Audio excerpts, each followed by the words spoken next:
want to say welcome to the Biblical History Center's podcast. This is episode 1 with I am Carlos Cantu, the Executive Director of the Biblical History Center, and here with Christy Barker. I'm the Director of Education and Programming here, as well as the curator of our artifacts collection that we have on loan from the Israel Antiquities Authority. Yes. And we also have Brian with us. Brian is handling all of the information that is going through this microphone, processing it, editing it, you name it.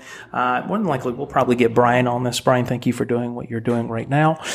We're very grateful. Now, one of the things that you may be wondering is, the Biblical History Center has got a podcast. Yes, we wanted to do this because we felt like there was one more thing that we can do to engage our audience, and you as the listener are our audience, and we want to make sure that we deliver information that is new and fresh. For example, we've got some new information today on a recent discovery, and just talk to you a little bit about what the Biblical History Center is doing, how it's going, and just keeping in touch and giving you just a little bit more content from us. So, Christy, I think you were, if I'm not mistaken, you found a recent burial site that came up on your radar, if I'm not mistaken. Is that correct? During the time of, is it Ramses? Talk to me about that. Yeah, so they recently found in Israel a 3,300-year-old, fully intact Egyptian-style burial site. So this would be from the late Bronze Age of Israel's history. And this one's a really unique find because it is fully intact.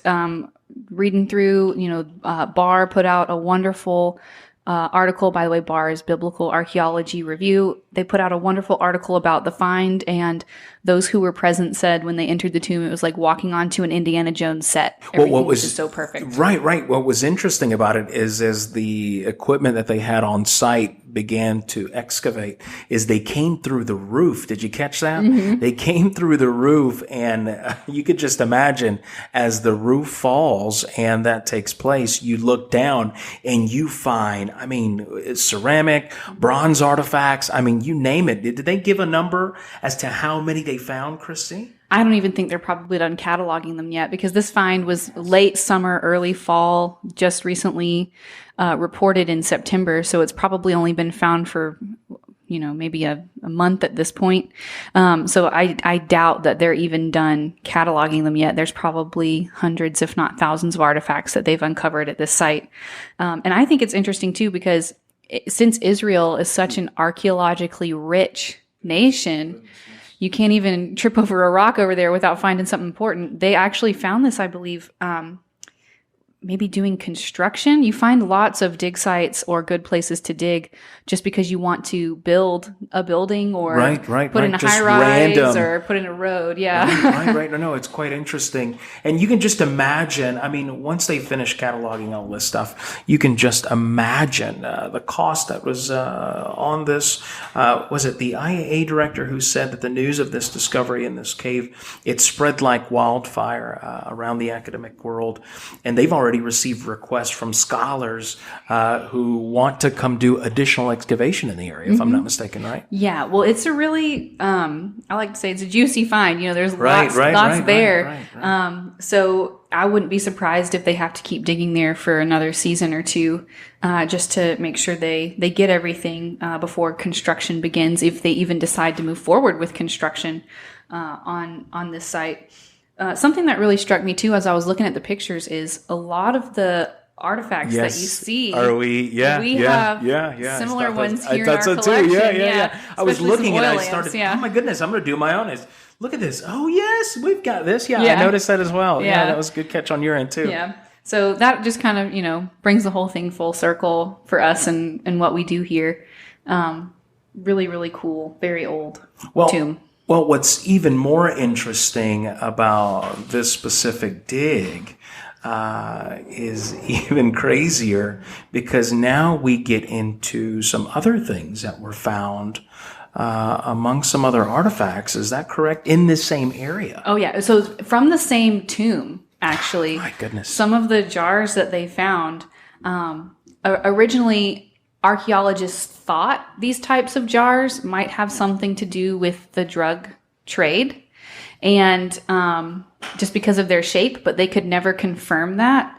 just because they could never find one with its original content still intact and all this kind of stuff.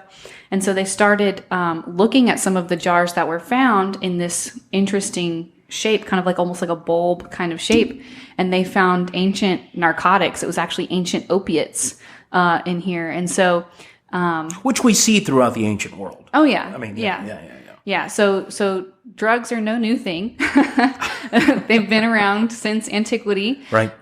We even have a site here that we've recreated called Tel Arad here at the museum. Right in our time tunnel. Absolutely. Yeah, and it's from the Iron Age, a little bit later, but they did find, lots of marijuana at this site, and it's not the kind due to the rituals that were taking place. Yeah, or it might explain the rituals that were taking place. It's good. Yeah. No, that's great. Yeah, because it's not like they try and say, oh, hemp, it's like rope, and they just used it for rope. Some people try and write it off like that. No, you study this stuff, a little bit more to that. There's got the full THC, all the hallucinogens in there for you. So this is nothing unusual to find, but it's just nice to have it confirmed. Yes, there were large amounts of opiates being consumed by ancient peoples. And if I'm not mistaken, some cultures even called it, there was like a drink you could consume, and they would call it happiness. Well, because also behind that, now correct me if I'm wrong, it was because they wanted to raise the spirits. Right? Yeah. They wanted to bring back the spirits. Yeah. So you're trying to get yourself into a mental state of being able to commune with another world, whether it's spiritual entities or those who have passed on before you. So you're really trying to do this, but that's just one of the many treasures that were found in this tomb. So there's all the opiates, right? But so other amazing things that were found in here is luxury goods. This is not just some like Louis Vuitton, Prada. That's what was found. No, yes. No. So they would be expensive. So the Louis Vuitton of the ancient world, absolutely. Yes. So there's imports in this tomb from Tyre, from Sidon, from across the Mediterranean, which means that whomever was buried here, they weren't just an average like Joe Schmo. They were like super wealthy, could afford all of these expensive items. And it also explains why they were probably able to consume opiates. That's not something that we see in the lower classes necessarily. That was something reserved for the wealthy. Right, because of the market that it reaches. Yeah. So as you were mentioning earlier, talk a little bit about our time tunnel and how it tends to focus on those rituals, because that's something that we've struggled internally as far as keeping those exhibits because of what they signify, right? But we want to be able to educate. We want to be able to present the ancient world as the way it is, as the way it was, and that's how we do that. But even in our time tunnel, we see that. Yeah. So in our time tunnel, we have 4 different exhibits. These are all centers of worship throughout the ancient world. And we start off with a Canaanite broad house, which was a very pagan Canaanite site, think Temple of Dagon or something along those lines that we read from the book of Judges. We also have a synagogue, a first century style synagogue, similar to what Jesus would have preached his many messages in, and an early Byzantine church. So Christianity had just became legal. But the site that's really relevant to what we're talking about today is the Tel Arad site of worship. This site was found in Tel Arad, and it's very weird because... That's the best way to put it. Yeah. The name of Yahweh, the holy name of Yahweh that was sacred, that they don't even write down without washing their hands and purify themselves, was found written on multiple pieces of pottery just strewn about the site, which is unusual in and of itself. But also the temple itself is set up as a pagan temple would be, not a Jewish temple or tabernacle or site of worship. And we know that they were worshiping Yahweh there in the Iron Age, but what is happening? There's 2 altars set up. It's a pagan site. This holy name is inscribed everywhere. So what we can best gather is that they were worshiping Yahweh there, as well as Ashtra, because in the Old Testament times, or even in other pagan religions, every god must have a goddess. Every god must have a consort. And so they were like, well, Yahweh doesn't have a consort.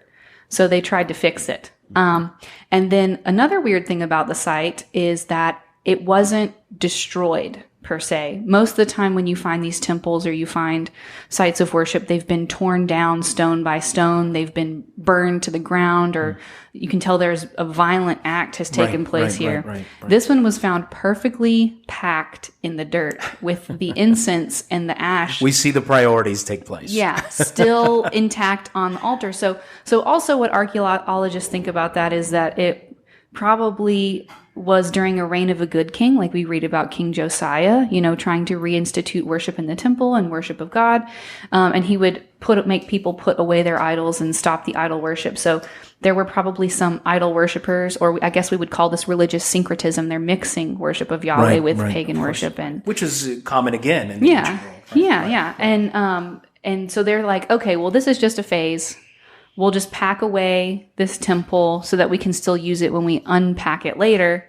But they never did, which is why everything was perfectly intact. And also at this site is where they found a lot of THC heavy marijuana. So, that kind of explains some of the confusion there. Right. But that just ties in, if we see them using... It just makes sense, doesn't it? If it explains a lot of things that are happening there, and the confusion, it's not exactly, you're not known to be very lucid on a lot of these drugs.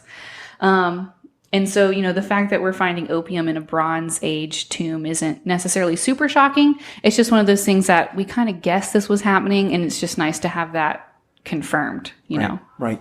As we look at these grave sites and we find or notice or learn about the things that are being discovered, what I am blown away about is something that just took place, 3-4 days ago, if I'm not mistaken, at another grave site. Oh, yeah. Which is quite rare, the evidence that is found when you're in Britain. Right? Mm-hmm. Yeah. So there was a Roman excavation taking place in Great Britain, because Great Britain at one point was part of the Roman Empire. Right. And so we do find lots of Roman cities and Roman things left in Great Britain. And they uncovered the remains of a man, almost the whole body, who very evidently has been crucified. So this is incredibly rare. Right. It's quite brutal. Yeah. Normally it's so brutal that you don't find anything left. Right. Normally what would happen with the deceased this one got away. Yeah, they would leave your body up there to be consumed by just nature, or they would throw your body in a garbage dump after you'd been crucified, because if you deserve crucifixion, you don't deserve the honor of there were even proper marks burial on the bones. Yeah. Normally you don't even see that, because a lot of people who were crucified would be they would be hung with rope to save money on the nails and things like that. So the fact that the nail was left in the ankle, that we have the whole body, but even more unusual, just triple unusualness here, is that this deceased person was given a proper burial. You almost never hear of someone who was crucified receiving a proper burial. I can think of who only was in their two late other instances 20s from the information that's been given, right? Yeah, that would be it looks around 20 years old or so. Yeah, that could be about middle age too. Right. That wouldn't be considered a necessarily young person not a young in the ancient person. world. Right. But yeah, it's crazy. That's good. No. It's incredible the things that are being found, especially on this.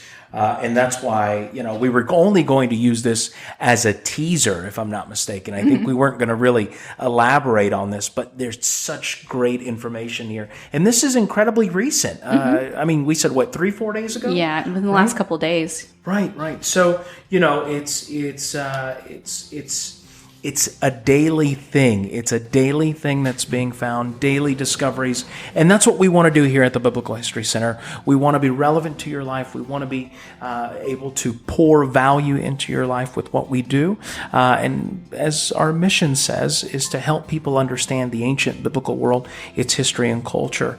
Now, Christy, we made sure that we didn't go over a specific time frame. But with that being said, like and subscribe.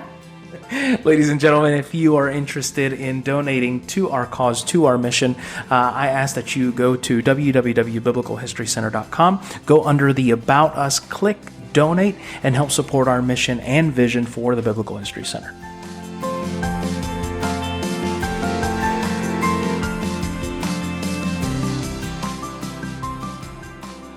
You know, before we take off, we want to end our podcast with just an encouraging word, because sometimes life can just be downright hard. Would you agree, Christy? Yeah. Psalms 34, 1-3 says, I will extol the Lord at all times. His praise will always be on my lips. I will glorify in the Lord. Let the afflicted hear and rejoice. Glorify the Lord with me. Let us exalt his name together. So if you're having a tough time today, if life has just been tough on you lately, just remember the Psalm 34, 1-3.